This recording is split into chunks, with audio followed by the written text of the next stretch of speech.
Hello there, and welcome back to the Midland Earth channel. Today we are doing our spoiler review of Supergirl. I am Matt Riley and this is Lewis Marshall, and we are going to be talking about the latest DC offering of Supergirl. We're going to give you our initial thoughts, our likes, dislikes, and our rating out of 5 stars. So shall we get going? Lewis, what were your initial thoughts coming out of Supergirl? Yeah, I thought it was alright. As I mentioned previously, obviously I'm not the biggest Superman fan, but I enjoyed Superman last year more than I thought I was going to. And this was not quite the same level, but it was still fairly decent. Not as good as Superman then, no? No, not as good as Superman, but it was still a decent film. It was a fairly simple plot, but that's not a bad thing, which then helped obviously to develop Supergirl as a character. Obviously, we got that little snippet of her at the end of the Superman film, and they've built on that character from there. It does quite a lot of world building, considering it wasn't an overly long film. It was, what was it, about a couple of hours long? Hour and 40, something like that, yeah. So yes, hour and 48 minutes. Considering it's a relatively short film, by modern superhero standards, I feel it was quite good in terms of it's getting its world building involved. It's developed the character that we got a little snippet of at the end of Superman. You got some nice little cameos from Superman. Obviously, David Cornsweet was in it as well. So yeah, overall it was quite good. And as we'll dive into it a bit more, the film obviously revolves a lot around Krypto, who stole the show in the first Superman film, and this film focuses on him quite a bit again. So it's very much, it's not the DC universe, it's Krypto's universe. And these characters just appear in it. I did enjoy it. Like you say, it was not. I don't think it was. I enjoyed it as much as Superman, but I think in terms of building up the universe and stuff, I think it did do a good job. It kind of established the relationship between Superman and Supergirl, like when he meets her on Earth and stuff, and kind of gets her settled in and things. And it built out the world of Krypton and stuff, and I cannot remember the name of the city that like survives after, but yeah, that kind of, and they jiggled up the Supergirl origins a little bit, because in the comic she kind of sees Krypton destroyed and then lives in Argo City, that's what it's called, then lives in the city for a bit and then sees that die as well, but they've kind of moved it a little bit. I like Lobo, he was good for what he was in it. I like that they had people speaking in Kryptonian. That was quite cool. But yeah, I enjoyed it. It'd be interesting to see how Supergirl is used moving forward. They also built out the idea of all the different suns as well, and how they affect Kryptonians, which was interesting. I like that. But yeah, good. It wasn't like an amazingly well made film, but it did the job that I think James Gunn needed it to do, I think. Yeah. You can feel his influence in the film. Obviously, he's just credited as being an executive producer in this, because obviously he's focused in on other things as well. But you can certainly feel his influence within the film. It's got decent pin drops in terms of the music. It very much feels in the same vein as Guardians of the Galaxy. So you can, it's got the level of humor that you expect from a James Gunn film, which I think as we mentioned last year, going into Superman, would that work? Because DC's more serious than Marvel. So would his level of humor work? But I think he's having it put in at the right moments. So it is kind of working. We'll see what happens with his Batman, obviously. But yeah, I think he's doing all right so far. Should we dive into what we liked, shall we, specifically? I'll start this time, I think. There were things you liked this time, yes? Yeah, it's not like Disclosure Day. I did like Disclosure Day, so yeah, don't know. You can't love everything. I've learnt this. I like the use of Krypto, and I like him in the film. He was cute again. I like seeing him as a puppy. That was like, oh, and like how she discovers him and stuff. I liked how he was used as the kind of ticking clock thing of, oh no, he's going to die, so we've got to get this thing and then go here. And he was kind of the driving force of the movie. And the motivation. I mean, yeah, pets as motivation. Saving her dog. She'll destroy anyone to save her dog. I completely understand that. What else did I like? I like the action. The action was pretty cool. I think she has a different kind of more aggressive fighting style than Superman, which is makes for quite good action. That ties into, as you've touched upon, that ties into her background in terms of her character. So Clark's obviously, he's gone to Earth as a kid. He's grown up on a little farm with a humble family, and he's all, ooh, we like all days. Whereas she's seen the destruction of her planet. She's seen her city that survived. All the people start to die. So she's had a rough upbringing.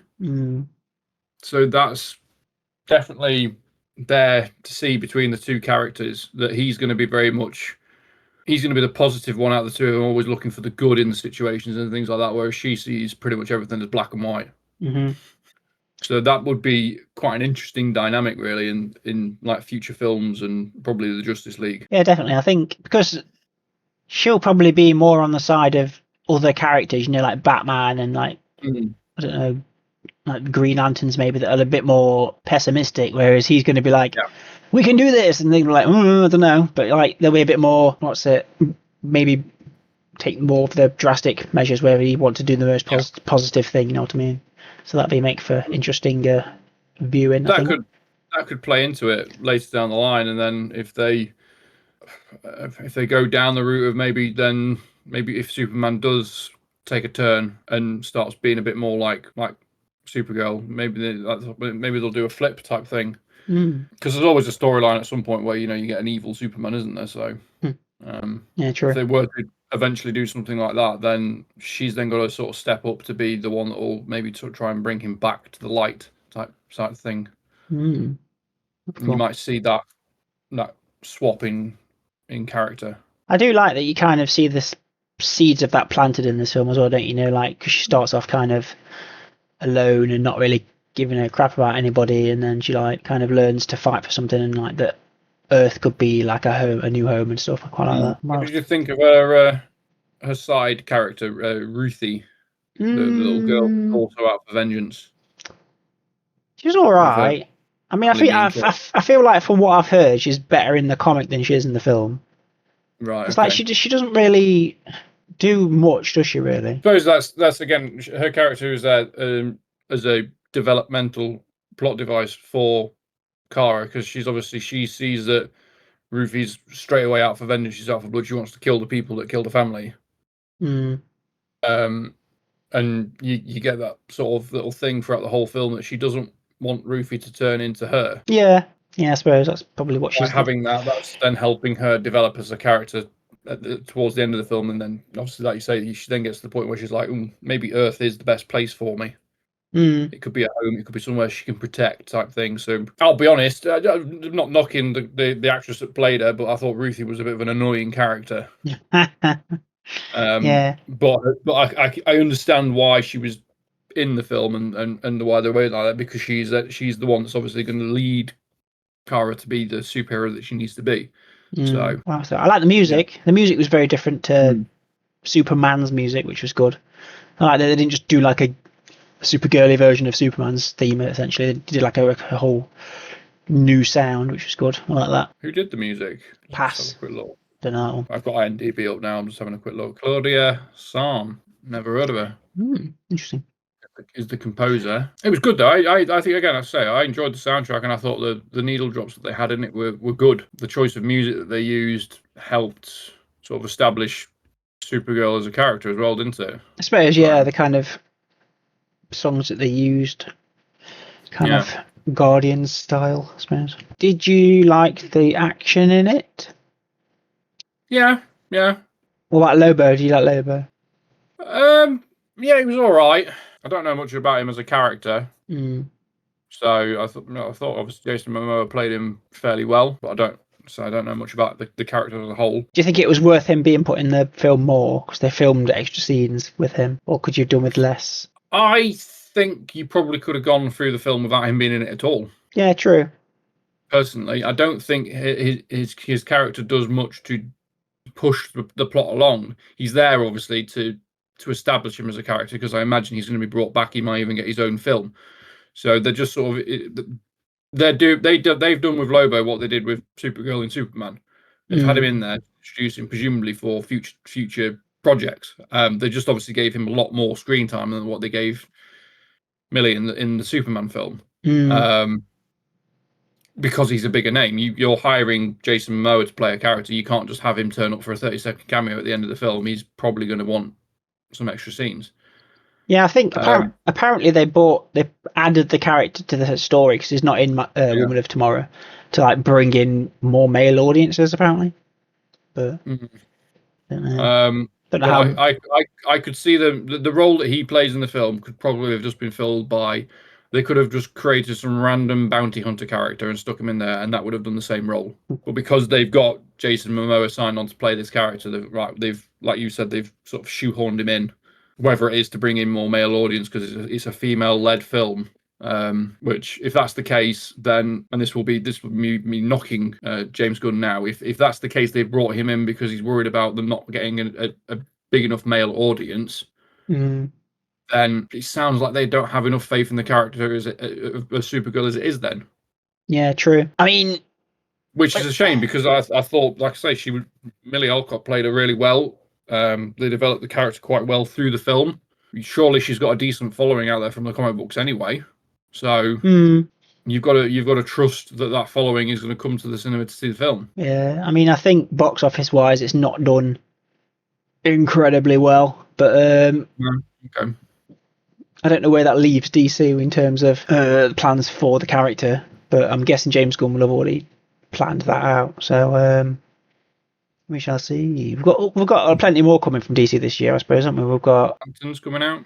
Yeah, Lanterns, Clayface. I feel like there's some animation as well. I think Cape Crusader season comes out again this year, and they've got loads. I think Creature Commandos maybe. Yeah, there's still quite a lot coming. So hopefully, I like that they've got kind of the animated and films coming out like at a similar amount, not one less than the other kind of thing, which is cool. So we've always got something in the pipeline. Shall we go swiftly on to what we didn't like? Is you talking about Lobo and stuff and not being much point to him? I suppose Lobo is probably the one, like I say, he just didn't seem to make much of a difference. I do feel like he was just sort of shoehorned in, so that's probably a negative to it. The villain, I think he was pretty weak. Yeah. Kind of stereotypical, really. Yeah, I can't remember the character's name. Obviously, he had all the piercings all over his face and whatnot. Krem, that was it. Yes. So he was a fairly weak villain, I suppose. But then, do you want to use a big, well-known villain for like your introductory Supergirl film? I don't really know villains of Supergirl, really. To be fair, I suppose, like I say, I think this film was kind of more used to build the world. You know what I mean? Like that was the main thing that they used it for. I don't think because apparently the villain, like Krem's, like completely different in the comic book as well. So. Oh, he is. I've just quickly had a look. Yeah. Supergirl has a diverse rogue gallery spanning Kryptonian powerhouses, cosmic warlords, and magic users. Her most iconic standalone and shared adversaries include Rain, Silver Banshee, Livewire, and the space pilot Krem. So he is probably one of her big supervillains then. But maybe it was the actor then. Maybe I don't know.